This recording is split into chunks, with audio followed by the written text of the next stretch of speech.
Is Tank Davis versus Shakur Stevenson a fight that we all want to see? Or is it a snooze fest and people prefer to see Tank against a fighter who will engage like Teofimo Lopez and give the fans what they want to see?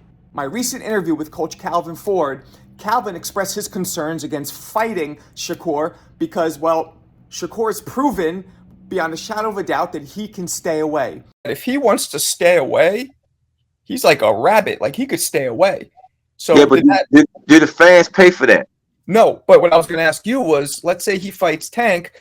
Do you see any problem at all being like, if he wants to stay away, like, you can't catch him. It's really hard to catch him. Well, why would I put Tank in a situation like that when we can't do what we do? Because right now, if Tank don't get a knockout, it's gonna you get what I'm saying? Mm-hmm. If because everybody think Tank got to knock everybody out to win a fight. You know what I'm saying?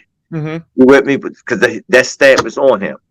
Okay. So it makes sense when I was listening to a podcast and they was talking about how the judges got when Tank dropped Garcia and they gave him the scorecard was wrong, That's which was crazy. But that happens. You know what I'm saying? That's crazy.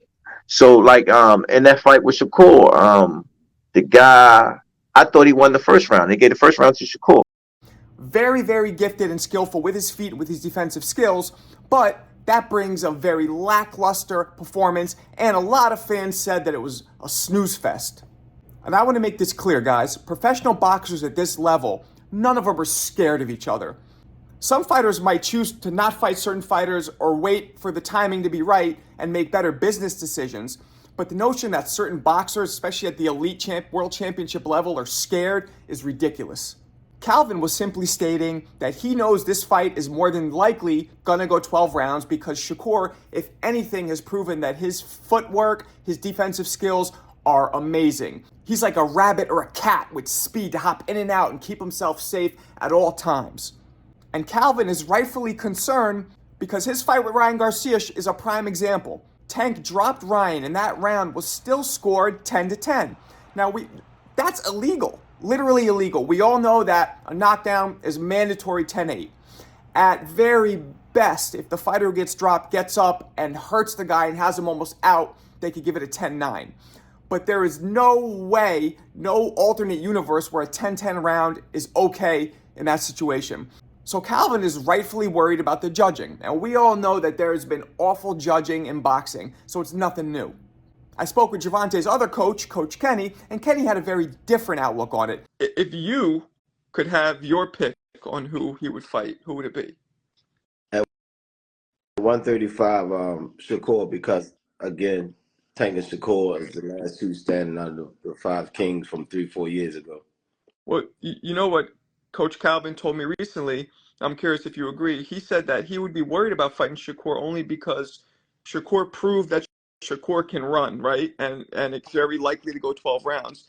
And Coach Calvin brought up that when you guys fought Ryan, he drops Ryan, they still give it a 10-10 round, so the judging is questionable. So he says something about like fighting Shakur would be rolling the dice just because of the judging. You can never trust the judges to get it right. I understand that, but I can't see him going 12 rounds without getting hit. You know, every fighter gonna get hit every round. You know, Yeah, but he did. I give him one thing. Like it was a very lackluster. It wasn't fun to watch at all. But he was able to stay away effectively. Thank God, his feet is a bit better than Santos. Mm-hmm. IQ is better too, you know. Right. And he hit up. Yeah, of course. He actually wanted to go at Shakur because that'll clean up the rest of the 135-pound division. And then once Tank conquers 135 and is king, then he can move on to 140. As Kenny said, there's unfinished business at 35, and Shakur is that. And say what you want to about Shakur Stevenson, but he has mastered the sweet science to a T. It is the art of hitting and not getting hit. Now, I know a lot of fans said they fell asleep watching Shakur's last fight, but you got to give the kid credit. Now, to be clear, I think, as of right now, Tank Davis is the best at 135 and 140. I think in a round-robin tournament, I think Tank wins. However, after Devin Haney's recent performance, and even Shakur's performance, I started questioning it, and now I'm not so sure. Devin Haney has showed that moving up in weight and with his experience, he is a dangerous fighter, and now he's also packing a punch. But Shakur, weirdly enough, although bored everybody, showed me that he's really hard to beat. That's what you got to pull out of it, because he's still mastering the sweet science. It's going to be very hard for anybody to catch him.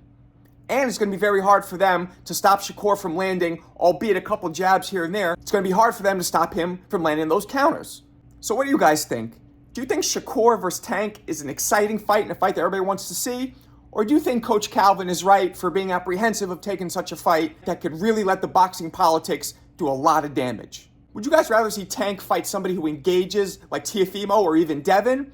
Or would you rather see him fight Shakur, since Shakur is branded as possibly one of the best defensive fighters of this generation? Let me know what you guys think. Tell me in the comments.